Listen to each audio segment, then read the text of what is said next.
नौकरशाही और लोकशाही और मैनेजर में क्या अंतर है और कौन सबसे बढ़िया है? देखिए, नौकरशाही ये करीब माने 99% भ्रष्ट है,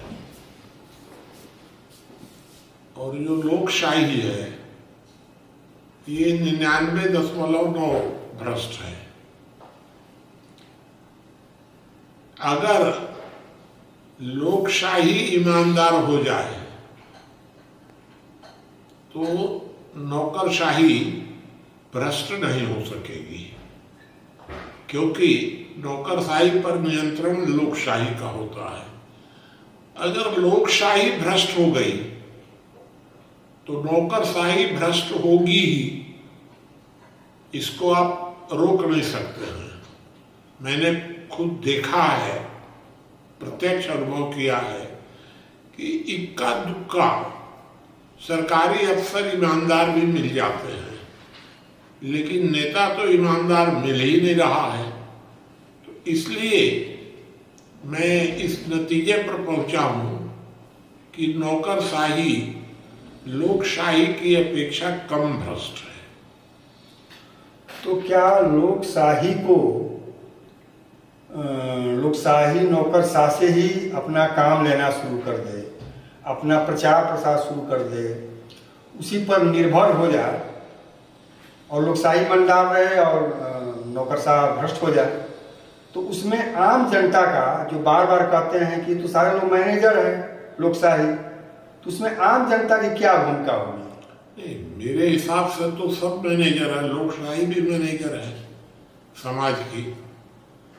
तो दूसरी बात ये है कि नौकरशाही से लोकशाही काम ले रही है, तो ये कहाँ से गलती है? ये संविधान के अंतर्गत है कि संविधान से बाहर है?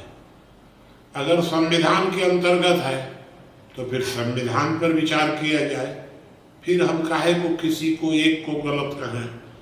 और अगर वो संविधान के अंतर्गत है तो फिर इस पर प्रश्न कैसे खड़ा हो सकता है? प्रश्न ये खड़ा होता है कि वर्तमान समय में नौकरशाही से लोकशाही काम ले रही है या उनको मजबूर कर रही है उस तरह का काम करने के लिए जैसा अभी तक नहीं होता था। मैंने तो सुना है, नहीं देखा भी है कि जिस दिन इंदिरा गांधी इमरजेंसी लगा रही थी तो उस दिन रात को घोषणा के थोड़ी देर पहले देश भर के कलेक्टरों को कहा गया कि आप फोन पर केंद्र सरकार का इंतजार करिए। तो ये कौन सी माने स्थिति थी? तो वर्तमान सरकार भी धीरे धीरे संविधान में जो गलतियां हैं उन गलतियों का दुरुपयोग कर रही है। पहले भी करते रहे, आज भी कर रहे हैं। तो दोनों पर जनता का नियंत्रण कैसे होगा? इसके लिए क्या करना चाहिए?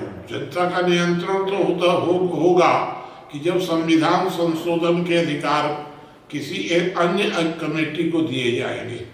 अन्यथा यदि यही न्यायपालिका और यही विधायिका संविधान संशोधन करती रहेगी तब तक कोई चांस नहीं।